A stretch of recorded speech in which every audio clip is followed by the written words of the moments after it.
Yeah, now stand and cheer for your Talking Basketball Podcast. Hello and welcome to another edition of the Talking Basketball Podcast. I am Mark. I am Paul. Hello. He's on the buttons again. He's thinking about it. Let's do this. He's executed. Oh, it's gone back up again. Anyway, thank you very much for listening in to another edition of the Talking Basketball Podcast. As I said, I am Mark. And we're going into SLB Week 3, but also the semi-finals of the SLB Trophy, Paul. Yeah. It was a little confusing. We got to stop right there. SLB breaking news. Like literally as I was walking in the studio, I was like, holy crap. I know what you're going to say. You got this in your thing? Mr. Kristen. And Yes. yes. So, and this is what I hate about UK basketball. This stuff is great. It's not actually Vimto, but this stuff is great, by the way. What is it? It's a drink. It's Vimto. Oh. But it's like raspberry, orange, and passion fruit. There you go. There you go. Totally recommend If you that. want to have a drink, buy Vimto.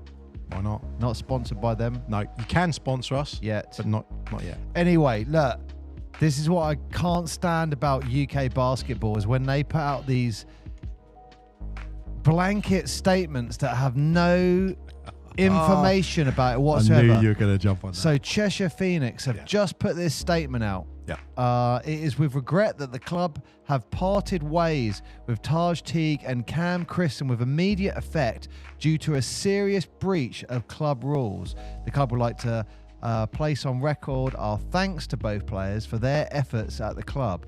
The club is now working hard to identify replacements and will share an update in due course. This is why the SLB is not as big in this country as it is. Now imagine this was Premiership football, yeah? Yep. Everyone would be all on it. Yep.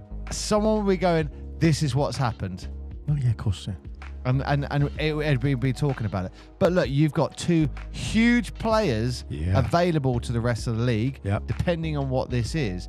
And again, it's all this. It's all to do with something against club conduct, wasn't it? Yeah. Against the code of club conduct. And the stupid thing is, it's all now conjecture. I'm thinking two things. I reckon they were doing when you get the towel and you whip each other in the showers. Look, there was either a serious fight, and they were tag teaming, or they were going up against each other. Wait, what? Why did you just spit your drink out everywhere? And I said tag team. I went to a different place. Wow. Oh, wait. Could have been. You never know. And look, this is all conjecture, what I'm about to say. Oh. Yeah? This is all conjecture. Does this need a warning of some And sort? yeah, where's the snowflake one? Oh, it's not on this. It's on this one. Look, that's my snowflake warning. If you get upset with normal conversation, turn off now. Oh, God. But breach of club rules. Yeah. And again, I'm going to say this again. Yeah. Because we get highlighted all the time. You have to say allegedly, and all these things all get done for criminal courts and all that, whatever it is. Yeah. Allegedly. So I'm not saying allegedly because no one knows. However, breach of club rules. I'm assuming, and I have no information, no contacts, that there is been a punch up, or they've beaten someone up, or maybe they've been doing something else, like smoking outside. It's got to be something like that, isn't it? And they've just gone, that's not the role model we want for the club. Boom. But I think that's the way I looked at it. They've gone, that's not role model material at Cheshire Phoenix. Gone. That's what I'm assuming. But again, no one talks about it. It's almost like this little dark cloud comes over and then shh. And then people within that inner circle start talking about it. And then everyone a few years later, oh yeah, that's what happened. You know what? They should be screaming about this now. Tajai Teague And Cam Christen. Taj Teague, I think it is. I know, but they weren't small players for Cheshire. If you want a drink, This is what you want to go for. Oh God! The choice of a new generation.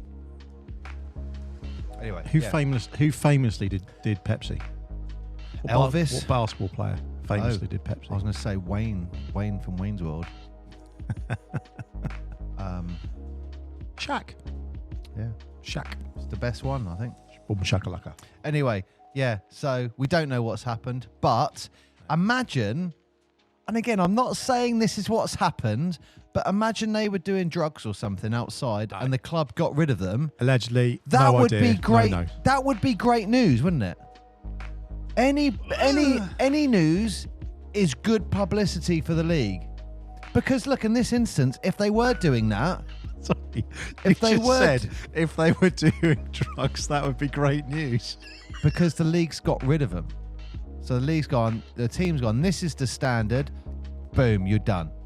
I would envisage, given how they, like you said, the rhetoric of this whole, we all communicate together and we all do one voice, I'd envisage this was a short, sharp, there's a one communication, and then there will be maybe a following up communication, because they did the same thing, if you remember, with... But they wait for it to die down, don't they? It all dies out, and then it's like, okay, this is... Ovisoko, when they did it with his... When he got... So that happened like in October, November, and they only announced that at the beginning of December, and you go, that's an awfully long time. Normally it goes to the panel and within the week. I mean, Christ, think of Formula One. They go to the stewards after the race, like, mate, doesn't matter if you won or not, up you go to the headmaster's office, we'll have a chat up there. Yeah. That's like straight away, but for some reason they just let it all die down and let it all go away. It's like news when they publish, like they'll publish something and then they'll put a redaction in 2 months later in the middle of the paper and on page 15, really small. It shows some of the challenges that the SLB have for trying to get reach. And like you said, this is one of the things that you go... Shout about it. Shout about it, because any news is good news to get it. Right, so Paul and I we're going through the path with some affiliations for stuff to bring you some opportunities for all of you lovely listeners. And we were talking about, what type of affiliate we'd want to be associated with, because you have to choose who you want to affiliate with, etc. and stuff. And Paul was actually chatting with people who I can say this. There were people who were in the gambling world, and I was actually looking at this like in parallel with this. And what was really shocking, you couldn't place a bet on an SLB game. You can or can't? Can't. Yeah. Well, I don't know. I looked on one and I was like, oh, I could. Was that on? Yeah. Okay. Was that on the days of the week? It's it's the company who own a very well-known northern team, I believe. I don't know. Yeah. Anyway, yes. So it's a UK company, but what I would say, they don't really know what they're looking. I'm looking, going, you think Manchester are about to beat Sheffield Sharks? Yeah, and these in are Sheffield. Like, are you serious? Yeah, but I went on most of them. Most of them, you can't place a bet. And that one that you're talking about, the can, had today when I looked, 8 teams in the league. I was thinking that's interesting, because I'm sure there's 9. Oh. It didn't have Manchester written in the league on for something for betting. Now, I wondered if it was because Manchester were the last minute thing, weren't they, that they actually finally confirmed in. They also have one of them down. It's Caledonia. I have them down as Glasgow Rocks. And that must be something old. Yeah, but it's written down as something old, but it's all the modern games. It's all the modern fixtures. So I'm guessing that they've put it in there and it's just not been updated. The one I looked at... Because Glasgow Rocks is... It was... Caledonia Gladiators, but... It was and it wasn't Bet 364. Okay, yep. It wasn't that, but it's very close. That's what I went on, and you can see it. But yeah, not that I have placed a bet. No. Because I'm not really None into that, of the other ones recognise Super League basketball that you can put a bet on. And the only ones that did had British Basketball League listed, and they would go back to something like 2021, which I just thought was really interesting. You go, they're not up to date. They don't understand it. No, that's why. What happened in 2021? They would lose money, I think. What was 2021? 777 injection. When that happened, they all suddenly dropped off. So I wondered if there might have been a caveat saying, because they're American, they maybe couldn't have gambling and financials associated, because there is laws in America about stuff like that. So it could have been. But I just found it really interesting that a lot of those were dropped off then. And I'm just going to be honest. If you want to get someone fevered and people excited about something, you say, let's make this game of golf interesting. £10 a hole. What you do? You're gambling on it. Now, I'm not advocating gambling to anyone, so you've got to be responsible with stuff like that.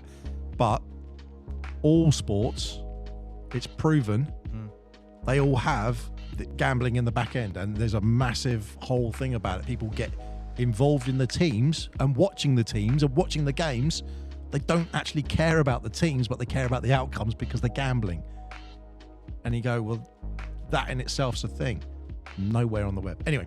Yeah. So there's only the one. Where were you going with this? Because you were about to say something to the listeners.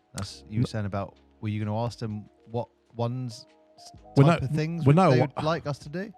Well, yeah. Where were you going? That's where it sounded like you were going. Because the thing was, we were thinking like we can do all these other things. Obviously, we've had Michael Jordan phone us up and he's like, guys, you're amazing. Like, thanks. Not interested, Mike. Talking about Michael Jordan. The greatest of all time. We do have a GOAT. We do. Confirmed coming on the show. Confirmed GOAT. Yep. And that is coming up. We're recording that next week. Maybe around Christmas that's going to go up. But that'd be great. I'm not going to go into any details because I've done this before and I've shot myself in the foot. But we have got an NBA all-time great. Yeah. Oh, yeah. No coming question. On the show. No question at all. No question at all. You'll recognise them for sure. But yeah, all I wanted to ask everyone is if we do have affiliations, do you actually use the links that people ever put down? Do you ever buy any stuff with affiliate links? So email ukbasketballpodcast@gmail.com and Mark will read it. And I'll forward it to Paul and then I'll let him deal with it. Yeah. Yeah. Right. Can I just say as well, because for our listeners, when you're looking at the fixtures and you're looking at the scores and stuff, and this is where I'm gonna slam the SLB. Slam.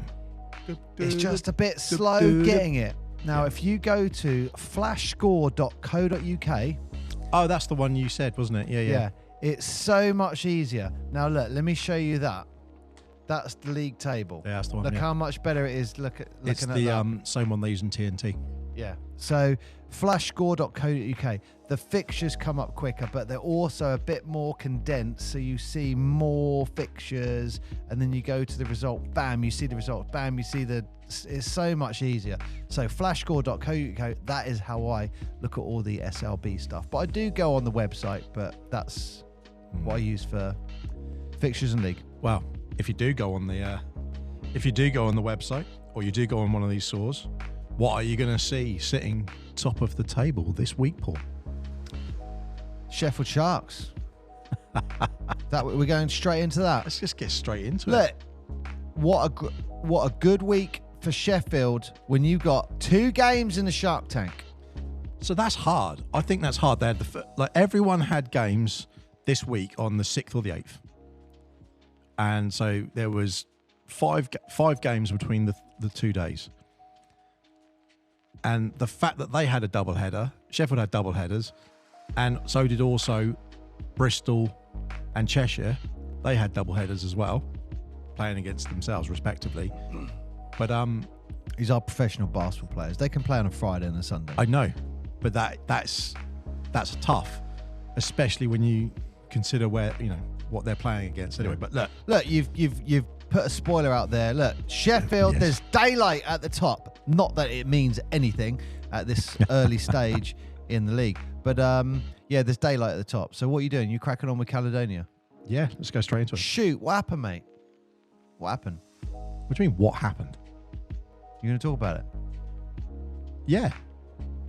Sorry, the way you said it, like, what happened? Shoot. Oh, right. Shoot. Yeah, I am. I'm going straight to it. Wait for the gap. Shoot. Wait for the gap. So I thought it was good because this was Robbie Pears. That was his first Caledonia game, wasn't it, as coach? Yes. Did you see the sword he had on his? I'm not sure if I like that suit? or not. It's I don't know. It reminded me of what you would see on a kilt, like a Scottish sword pin that you would see on a Well, they kilt. have the titan on the kit, don't they? So I'm assuming it may be connected. But Yeah. I wasn't overly sure about that. I thought it was amazing. What a legend. It was massive. It was almost like a claymore sword, wasn't it? Like, But it is a claymore, isn't it? yeah. Yeah. So look, Caledonia got a new lineup. When that team comes out, they should come out. They should have William Wallace lookalike coming out. Freedom! Yes. Coming out with that claymore sword. Paint that Scottish heritage of everyone running around with a blue and white face. All the bagpipes going off and all the drum. And now you're Caledonia Gladiator. I'll be honest, it was an okay game. It was very clear that the Sharks just dominated there absolutely from the start. And Caledonia, they just got a new lineup, new coach. They just didn't look like a team that had any cohesion really whatsoever. But definitely Donovan Clay, 23 points for the Sharks, 8 for 16 shooting. The mid-season signing. 8 for 16 shooting. That's pretty good. He's a pretty physical guy, isn't he? Yeah. And Princeton Awas, you got to say, 18 points, getting 7 rebounds for Caledonia. He did a pretty good job. But again, if you go back last season and think of the big names and the big hits that team provided, they've all gone. And it's a bit like what they've seen with Lions. There's a lot of the teams in what was the BBL now to the SLB. There's a lot of big names that have just disappeared. And you go, wow, I would never have thought last year I'd see Caledonia struggling the way they are at the moment. They're not a cohesive team. I mean, this is December and they're literally starting again, basically. Yeah, but in fairness to Caledonia, they lost by 15. Yeah. The Sharks were killing them at half time. Oh, they took their foot off the gas. But the Gladiators did a lot better in the second half. Like, the Sharks, 58 points the Sharks scored in the first half. That then got reduced to 38 in the second half. Yeah. But look, the work was done in the first half of the Sharks. I think they took their foot off. It felt like they took their foot off. The pace of the game. I don't know. I felt So this week, Caledonia were just changed things in the second half. So watching all these games this week, in the back of my head, all I was thinking of is you talking about the tactics of all of the games. Because it seemed that Sheffield had a tactic for how they wanted to run the game. And with some of the other games that we've had, it seems that tactics played an absolutely key role in what was happening. Whereas other ones, it's been like athleticism and who's just running and gunning. But this week seemed all about the strategy of the game. Yeah. And I'm glad you brought up Donovan Clay. So, like, he's a great mid-season signing, 23 points, 9 rebounds. My notes where he looks like he's my kind of player, physical. Oh. He moves that maybe a little awkward sometimes, but maybe Stiff. maybe it's just not match fitness yet. I loved his interview at the end of the game. He just came across really genuine. Like, do you know when you hear people being interviewed and it's like, it was a great team performance, and you see it. Just turn on Sky Sports. I'm literally rolling back in my brain trying to think which one it was. But but he was kind of pumped up. He was going from side to side. Oh yeah, and he was yeah. talking, and then he kind of went, "Hang on, wait. I just want to thank God." Yeah. And then he went back to his thing, and he was like, "But he just came across a real genuine guy. He was in it. Real He was in that genuine guy, moment. and I like that. And it was a different interview from the normal ones you see in other Thank you very sports much. where it's like it's the routine talk. He started saying things that were different, but It reminds me of the is it what's the film? Bedazzled? Is that the film where yes, the guy from Brendan Mummy. Fraser? Brendan Fraser. And he plays that basketball player, and he goes, we got the game, and we got the game, we got it, and he just rattles off this thing, and it's just like, what are you saying? It's just nonsense. But you go, and he plays a basketball player, but. So no, he came across really good. So I've got an all-round good performance from the Sharks. So we're going to stay on them. Can you just highlight the new imports though? So what I did, talk about the new imports from the Gladiators, and that's where I started to see a little bit of spark. Elijah Kane. It's got to be Elijah Kane. He contributed 15 points, 5 rebounds. But yeah, for the Gladiators, Robbie Pears stole the show with his sword pin. Yeah, but look, if your first game with the coach and you're taking over in that situation, you really got to look at that and think, well, okay, fair enough. I'm rebuilding. And what a base to rebuild from. You know, Caledonia's got a great following and everything, so we wish them all the best of luck. But look, I want now from you talk about the Shark Tank. What happens when the Sharks get a double? What's that called? There's got to be a name for that. You need to think of a name. Because the Sharks, they've just owned this weekend, didn't they? They not only took on the Gladiators, 2 days later they took on Surrey, didn't they? Double KO. Double kill. Double kill. Sharks get a double kill. Sharks got the double kill. Double kill. Double KO. But they weren't done, were they? That's the thing. It's like, we've drawn blood. We're not done. We want more. Days after that, the Sharks made the double win victory. 93-85. I had to check that twice because I put it down there and I thought it felt like the game was a little bit further apart than that. See, I felt the opposite. Really? I felt it was a lot tighter than that. Maybe it's because, I'm not saying not the pacing of the game, but it seems that the game sort of did this. Yeah, no, I agree. But first of all, I love to see Jalen Ray back for the Surrey 89ers. Last time he played for Surrey, they were called Surrey Scorchers, and that was in 2022, 2023. He's just an absolute hustler and a baller. And I think last time he was always averaging around 16, 17, 18, 19 points, something like that. Yeah. And even at the start of the game, he was in the zone.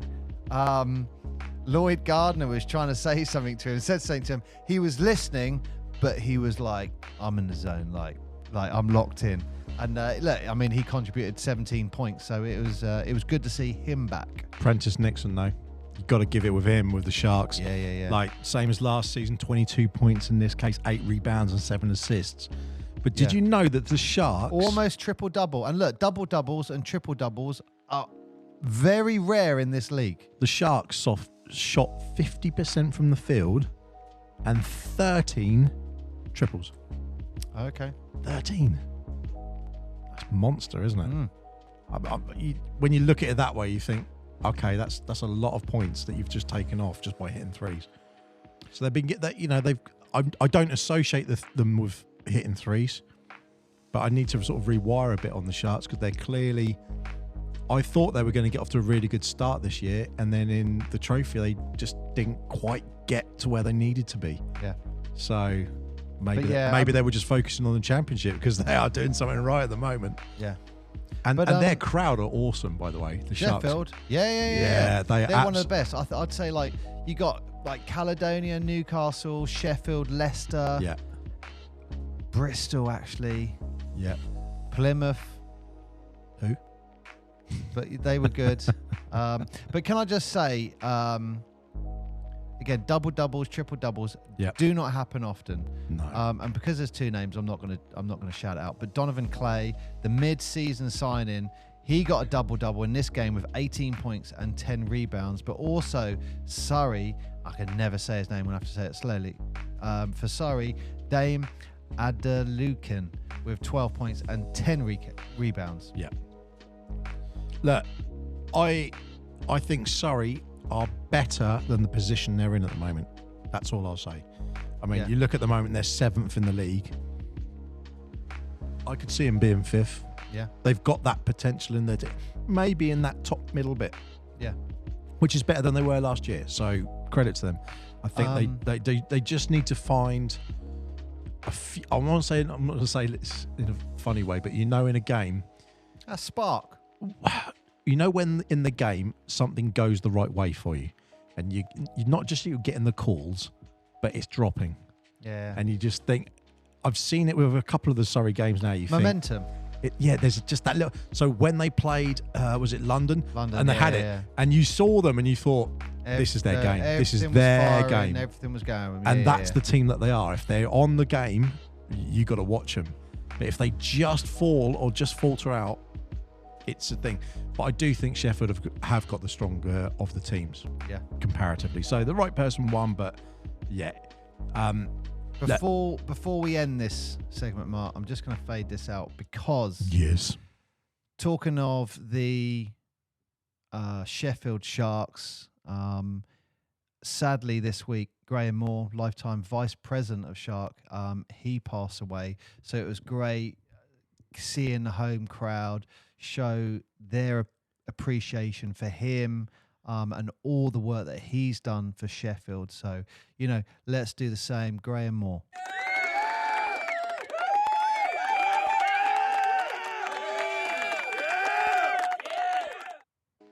Yeah, definitely great to see. They got the wins for him, didn't they? They got the wins for him. Yeah.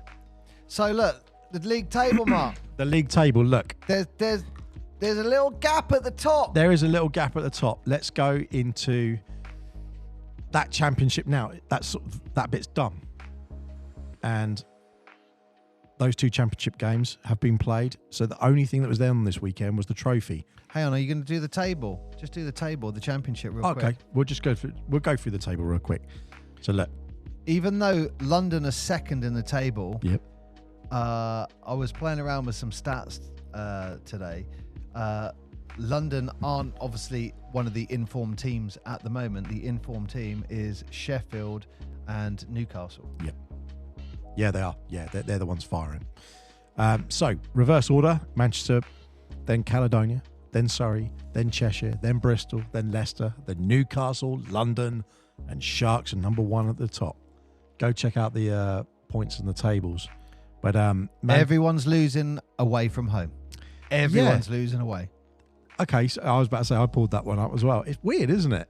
The home advantage that's how critical it is if you're a fan that you get down and you cheer them on. Everyone thinks, does that make a difference if you scream and shout? Yeah, 100%. Yeah. Especially if you're shouting out for sweets and Haribo. So no one will know what you're talking about. No, and they will. So if they come down to the game. In the Ports of Force, what we do is, this is National League Div 3. If the visiting team misses 2 free throws in a row, we throw out Haribo into the crowd. Can I show you something? You weren't here this week, so you missed it. But this is a National League Div 2. Yeah? Yeah. I'm going to see if I can get this. Are you saying the thing that you sent me? Yeah. Oh, can you put it up on the screen? So Div 3, we have a mascot. Here we go.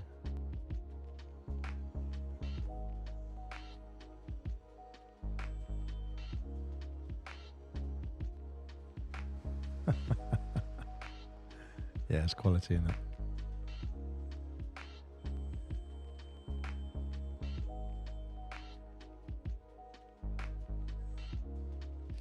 Anyway, there you go. Love it. It's for the people obviously not watching that on YouTube. Not that anyone I think is watching on YouTube, but it's it was just a highlight of Blue the mascot getting everyone to get their phones out. All the lights went out and they're going back and forth and stuff like that. Championship over. Championship Boom. over. So we've covered everything. Trophy. The trophy. The trophy. So we had the semi-finals this week, this weekend, and it was supposed to be both teams played on the Friday, and then both teams played on the Sunday.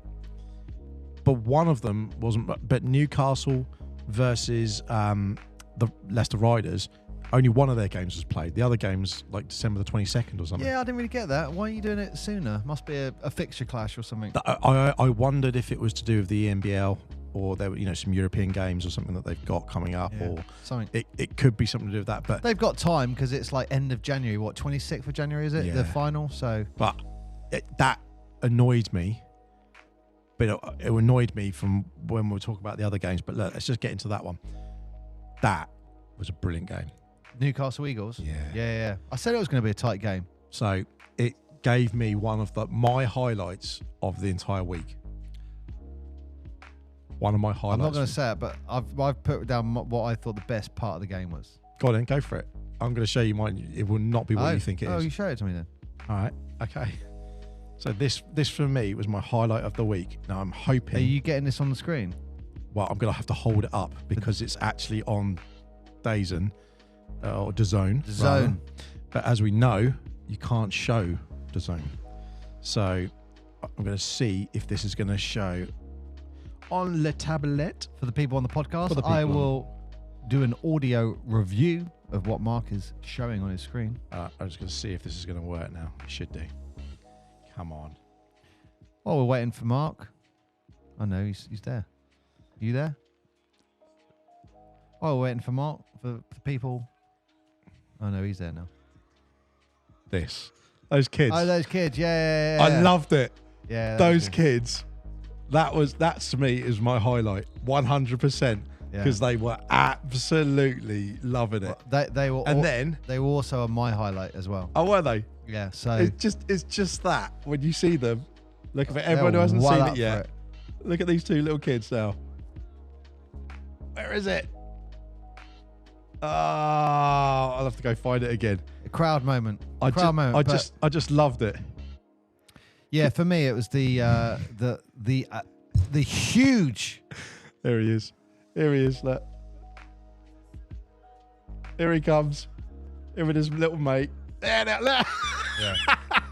Whoever those kids are. More importantly, that brilliant huge dagger. That was massive. From Seneca Knight. That was the player of the game. 100% player of the game. Like MVP, no question. But my criticism of that moment for Leicester, he had a lot of time to take that shot. If you go back, he catches it. He's in lovely motion. He gets too much time to take that shot. But what a clutch moment for him. So, 100%. What a great clutch moment. So it does also bring If he misses that, how long's left? Like 20 seconds or something? 16 seconds on that clock. 16 seconds. I think it was 20 seconds when he hit it at the time, yeah. So what's this? 24 seconds when he pulls that up. If you're looking at that now. Bang. So, 20.8 seconds. Look, if he misses that shot. Yeah. That's huge. Leicester have the ball down by 1. Yeah. It is a completely different story. Now it's a two-play game. Yeah, exactly. So that was a huge shot, but he did have a lot of time. He had a lot of time. So this goes to my other criticism of this game. It's the same thing that we've talked about previously, and it doesn't matter whether you're watching on a TV, on a tablet, or whatever it is. For some reason in Newcastle, the quality of the picture is not as good, and it's yellow. It's really unusual. Oh.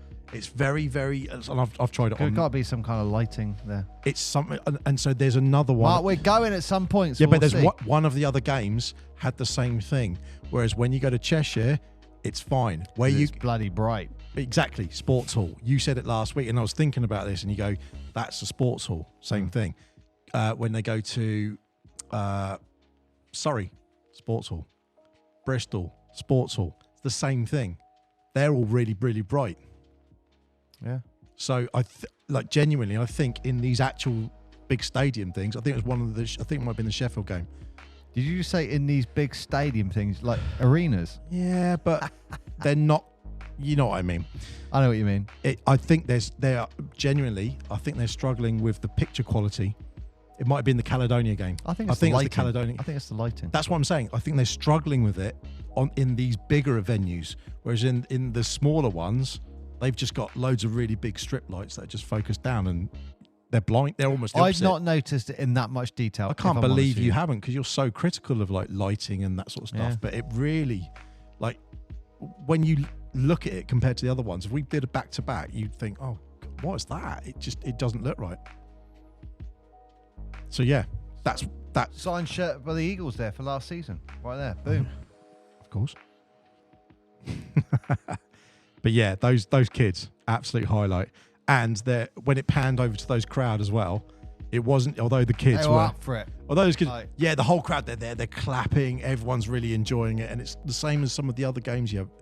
I loved seeing that, and I love the fact they're showing a lot of that in the crowds this season. They're showing more of that stuff that's happening, and you go, keep doing that. Show people what the experience is of going to the game. Well, if you look at the current form in the league at the moment. Yep. Sheffield and Newcastle, they're at the top. Well, Newcastle is weird because they were. I've got it down as Both teams are 4 for 5. Well, I've got it down as 17 points that they were ahead. I could be wrong in that, but I got it down as 17 points they're ahead. But then in the second half, it's like they just let Leicester come back in, and I thought, is that a thing? And then they put their foot down again, and I think that was Stuttle's plan. Mark Stuttle. Stuttle's Mark plan Stuttle's was like, plan. I'm going to let him come back into the game. Not come back into the game. I think he genuinely, because if you look at some of his the last few games he did it with Cheshire, I think it was last week.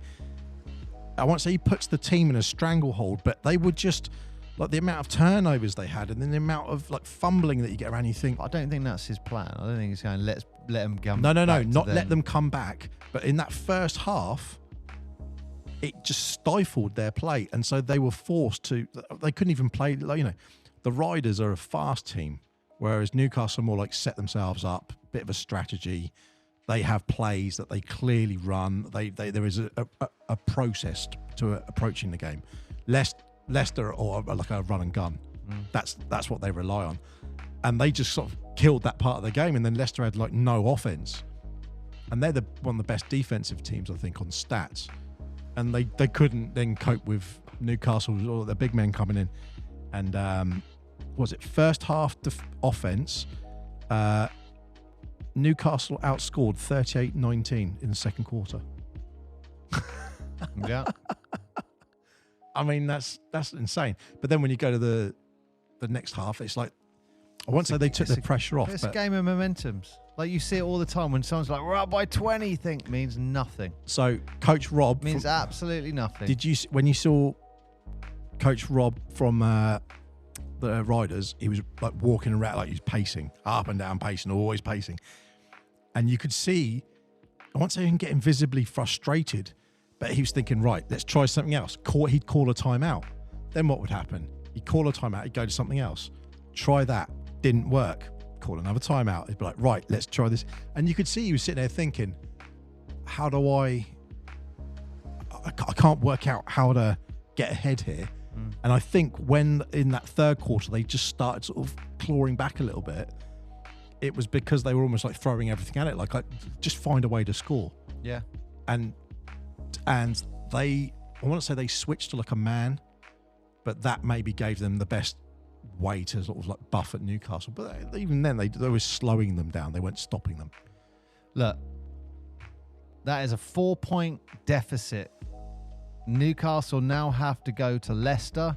Let me just quickly tell you what Leicester's home form is like. Leicester's home form. Well, we've got to just give a shout to Zach Jackson for 24 they've only played points. 2 games at home. Won 1, lost 1. You can't really read into that much then, can you? But look, Leicester is a loud place to go to. It's a lively place to go to. That's a tough fixture. For a 4-point deficit, that game is huge in 2 weeks. Yeah, and that is why I was annoyed, because of, you thought, oh, wow. I thought that at one point you go, this is over. This game's over. No. And then they let them, like, I won't say let them, but then they just got scrappy and found their way back in, and you go, oh, okay. But on the other side of the coin. On the other side, I mean, clearly it's all about them for this week, isn't it? The soaring, high-flying Flyers. Yes. Yeah. Evan Walsh is wearing number 77. I don't know why I picked up on that just recently. I didn't know if it was a Luca thing. It must be. Like it's a random number. He's got the same kind of haircut and everything. Yeah. I don't know. But yeah, so punching their way through to the finals. Yes. Go on. I was a little disappointed. Really? I am in the court officials. Okay, that's interesting. I've got a note about officials, yeah. So I think the right team won, and I'm really glad Bristol in there. I love the history. I love the coach. I love the coach, that the coach has been with them from the start. He's brought them up from This feels like a gentle breakup. From the depths of the National League into the BBL. I love the fact, and I'm really happy for Bristol that they're through. However, Cheshire had 21 fouls called against them. Bristol had 12. If a foul's a foul, it's a foul. Yeah. However, in the first game, what was it? Previous game, Cheshire had Bristol had 19 fouls, Cheshire had 22. This time, second game, Cheshire 21 fouls, Bristol 12. That is a big difference. And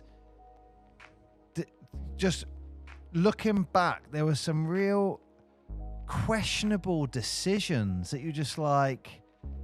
And, you know, I talked to a lot of the supporters for the different teams, and the Cheshire fans are upset. Yeah. They feel hard done by with this. And okay, I don't think the fouls would have made a difference to the outcome, personally. I think it would have been a lot closer, and I think the right team won. But what I would say these are aggregate games. So in total, it was 200 to 185 with a 92-83 victory on the first leg. And then they secured it in the second leg with 108 to 102. Yeah, like I said, I think the right team won. Yep. However, I walked away from these games with the thought that it is just worrying looking at the current standard of refereeing in the highest league in the UK. Wow. I don't know, that's pretty brutal. There has been some put really... a snowflake on that for any refs listening. They might be sitting in there and they're quaking. I'm not giving them a snowflake. They can come on the show and defend themselves. Look, the one thing I would say for referees, no one has the view that they have. No one has that angle that those guys have. And it is such a hard job. And it's really easy for us to sit here and look at replays and go, yeah, you should have done that. Those guys are on the court, or girls, and they got to go, bam, something happens. If not, it's too late. That moment's happened. Instant decisions they got to make. And that's what you train for, though. But yeah, I mean, you're supposed to be the best in the UK. And if that's what the best in the UK's got to offer, they need to work on the referees and making them, I don't know, better. If I could play devil's advocate on that, then, just out of interest, do you think it's because the standard or the type of games that they're playing now are very competitive compared to maybe how some of the games were played previously? So now the refs have got to be like, hang on a minute, we've got to be... people are more physical in this season. There's no question of that. And people are definitely charging in a lot more. Yeah. That you've seen a lot of people do the sort of get the elbow in, push off and that. We saw a couple of guys, I think it was Evan Walsh did one at one point where it did something and you look at it and I was thinking, even I know that's a Luca flop. Like you're looking for that kind of maneuver there. And, take your mullet, keep running. Wow. And, but he was looking for that and you go, the next play came up, and you look at it and think, he then got a foul, I think, called against him. And you go, that's interesting.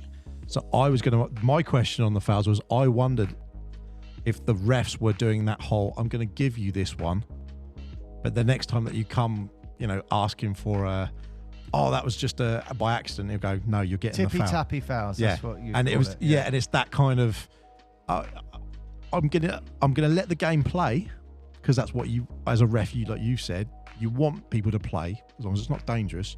You try and let it play, but a foul's a foul at the end of the day. Yeah, but I think Cheshire are a little hard done by, and I kind of left both those games going, is the standard of refereeing in the SLB at an all-time low? That's hell. Yeah. Okay. Yeah. God, I thought I'm supposed to be the harsh one. Aren't me? Okay. I mean, yeah. They struggled. Do you want to know a funny ref story? No, I will. This is classic, Mark. Honestly, I don't think... Maybe a little inappropriate. I don't... No, if it's not inappropriate. I don't... Look, We'll do a snowflake warning. It'll be fine. Do a snowflake warning then. Right, I don't think Cheshire would have won. I don't. Like I said, the right team won. I don't think it would have made a difference. I was more starting to focus on the referee's call and going, man, what's going on? What's going on? Well, what I could see at the end of the second game, like the first game, and when you saw the first game, you thought, I was expecting Cheshire to be more in that first game. I thought they would be closer than to Bristol than they were.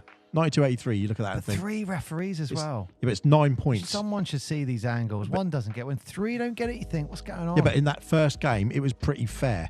Like you said, it was like, what, 19 and 22 fouls called, I think you said? I wrote it down. 19 21, 19 to 22. Yeah, so that was the first game, pretty even. And that was a 9-point game. 21 to 12, yeah. Yeah, so Bristol were up 9 points. And I thought... Oh, okay. I thought Cheshire would be way out for it more than that. And you could see on the sidelines Ben Thomas really being like quite agitated by the team, which I think is quite interesting. Because then, after that happened, then they go into the second game. And you could, when you saw Ben Thomas coaching on the sidelines, he was like, I think he was frustrated with his team, and you could see that frustration. I think he's frustrated with the refs as well. Yeah, but here's the thing. But I think he was frustrated because they weren't executing. Like, they really weren't. The shots weren't dropping. They would, you got to think, this is Cheshire, who were like the Giant Slayers last season and won the trophy over London Lions, and everyone rose them up as like the league hero because they'd made London the Voldemort, hadn't they? So because of that, this year it's like, they're not even in the trophy final. But now we've had 2 Cheshire players ejected off the team straight after this. Because of that, you go, that's... Oh, I didn't think of it. Maybe there was an incident after the game. This is what I'm saying. Yeah. Where he is so... that there's clearly... They've bombed out. And they haven't done very well this season. They've been really struggling. We've talked about Skylar White sort of not quite on his shooting form. He's there, but then he's not. And they've lost a lot of players, and you think, LaQuincy Rideau, they lost obviously Aaron Rye. LaQuincy Rideau, what a player he was. Yeah, amazing. But you look at all those things and you think, guys, you're not the team you were last year. And he's got to be upset and frustrated with that sort of situation. But then, for this news, as you said, to break today, that those 2 players from Cheshire, they've gone. Something's going on. Cheshire's and we'll find out in about 7 weeks. And it'll be like really hush-hush. But listen, we'll talk about it. We've got to give a round of applause to Bristol. Because 20 years, they've been a team. And in those 20 years, they've come up, as you said, from the depths of the National League, of the basement, of the National League setup. Same coach from the very beginning of the team. He stayed there, and do you know what I loved at the end? He was going around hugging all the players. He was like, that was his win. I've got you to the final, and he was like giving everyone. He's like, "Come here, give me a hug." His speech in the changing room was really good. I loved it. Well. Yeah, it's so good, and you just think, that's a leader. You go, that's my coach. I'll die for you on the court. Yeah. 100%. Yeah. And that was my other highlight this week, because I thought, I just love it. And seeing the crowds being positive and seeing the coach being positive, I thought, that's all you can ever want. That's what we want to see. Other than, Paul wants to see punch-ups on the court, but other than I don't want to see punch-ups on the court. You want to see a little bit of spice, right. don't you? I'm going to give you my snowflake warning. I've got a referee story here. Oh, no. Got him. And this is great. So this was National League. I mean, we're talking 20 years ago. National League. Yes. Now, there was... I'm not going to say the teams... I mean, this is so long ago. Is anyone going to care? I don't know where these guys are, so I don't want to stitch them up. Yes. Basically, there was a male referee and a female referee. They were pretty good referees. Young, free, single... Yeah, I great referees. They were all right. They were National League refs. They were good. And I mean, I'm saying we're playing, so we know it's going to be Portsmouth. So Portsmouth were playing, and we had well, I'm not going to say the away team because then you'd be able to narrow it down. Yeah. So we were playing an away team. Anyway, so at half time, there was an incident on the floor where basically there was a massive punch up between the two teams. Yeah. Now, obviously, if the refs were there, action's got to be taken. But basically, there were two players who were getting quite physical during the first half. That then turned verbal in the break.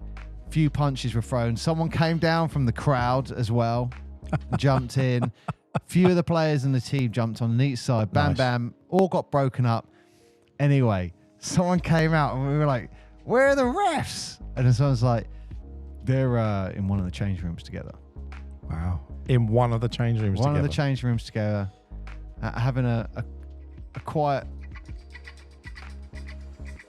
They're enjoying a moment. They're like going, let's talk about that first half. Yeah, girl. Oh, yeah. I like that car you made when you blew your whistle. It wasn't the whistle they were swallowing. Anyway, the rest were having a bit of fun in the change rooms, and whilst they were having fun, they could have ejected like that's probably the wrong word.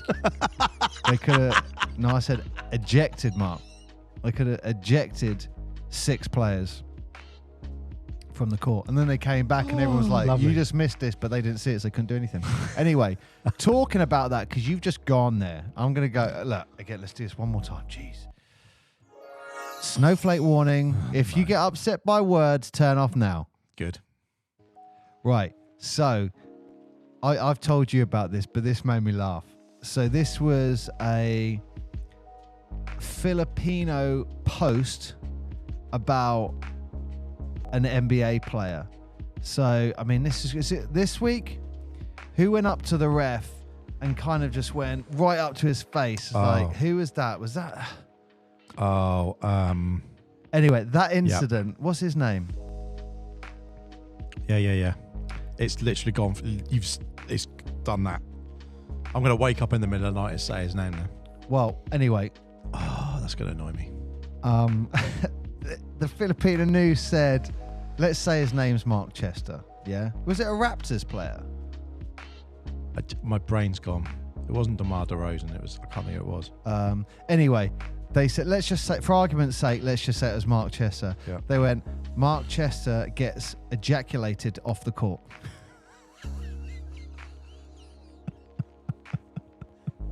It's like, you've used the wrong word there. Yeah.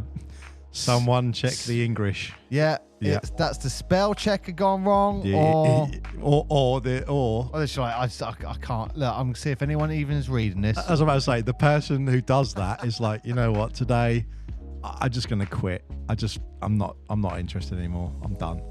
So like, let's just change a few of these on the way out. Oh, made me laugh. Right. Before we finish up, I just want to do a quick over on the ENBL. Just take a minute, because we don't celebrate the ENBL enough. And for those of you who don't know, the ENBL is the European North Basketball League. And that's the one where they've designed it basically with like 15 teams, got it all together, because there was lots of teams who wanted to play in Europe, but were to get into Euro Cup, Euro League, there's like rules, etc. And they're like, well, we're ready, but you haven't got space to let us in. So they made this ENBL as like a way to compete, and then they formed it underneath. Anyway, look, Newcastle Eagles, they're the top of Group A. Oh. Yeah. And like 5-0 record in Europe. No one's talking about it. Like, why are we not saying, like, is it an English team playing against European teams, 5-0 record, top of our table in the NBL? So, like, massive respect to them for doing that. Romania, Slovakia, and Latvia are all teams that they've taken down, and they're not countries that have like, Slovakia, what sort of teams do they have? Really damn good teams. That's what they have. Like, they're competing against some really, really tough opposition. So it's unbelievable. But you know who else is in the NBL? Bristol Flyers. And they're in Group B. So they've had Denmark's Bakken Bears, Bamberg Baskets, and Poland's Legia Warsaw. And they even got a double overtime win against Czechia's Basket Brno. And it's like, they're all doing so well. Why is it not being covered a bit? Like, we're teams doing well. If it's football, Champions League, some random Premier club I don't care about is playing against, I don't know, Warsaw or whatever. They're past that everywhere. I couldn't give them monkeys. But here's actual English teams doing really well in Europe. I'd imagine it will get publicised if they win the whole thing. That's when Sky Sports go, yeah, let's mention that. For 10 seconds. Jump on the coattail for a second, and you just think, well, that's a bit of a shame. But they're probably going to lock their playoff berths. Nice. So Newcastle all got to do is maintain. But a 5-0 streak, I mean, that's a great start. And I if you look at that, and then you look at what they're both doing in the league, Bristol have now just gone up into the finals for the trophy. Newcastle are sitting up there in that top 3 position in the league, and they're competing in Europe. You've got to give them respect for that. London did it last year. Caledonia as well did it last year. And it's definitely an extra pressure that some of these other teams don't have. Yeah. So, yeah, massive Huge credits there. Well done. Yeah, brilliant stuff.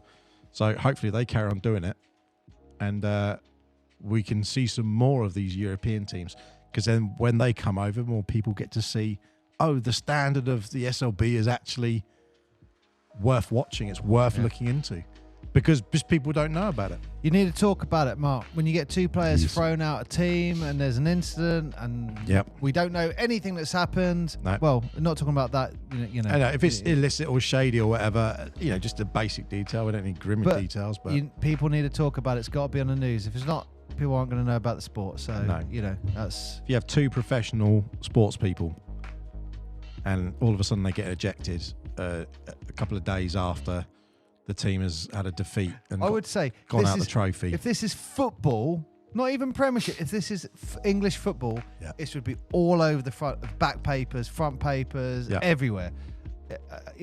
Basketball's like little cloud. Do you know what? I'm even going to say, I think even if it was cricket, I think that'd be in the papers. It's just... And there's only a selection of people who... I just don't get it. I don't understand why the media in the UK doesn't embrace basketball. There is something. Because they're not in touch with the UK public, Mark. Yeah. It is the second most played sport for under 18s. You know the word for that? Knobheads. Wow. Yeah. Hang on. Let's have a snowflake one on that. If you don't like that word, go back and unlisten to it. Go and unlisten to it. Clean out your ears. Right. Are we done? We're done. We're done for this week. And we've got more games coming up this week. Back down to the normal championship of the SLB. So stay tuned for that. Go on DAZN, which is doing a great job. Other they got to sort of lighting out. Thank you for listening this week. I have been Mark. I have been Paul, and I have actually got something for you. I forgot. If you play badminton, it's pretty much, I've got a new term for it. It's a picnic sport. Picnic sport? Picnic sport. Okay. And if you're a badminton coach, you're probably, in my mind, at the same level as a rock, paper, scissors coach. Okay, good night.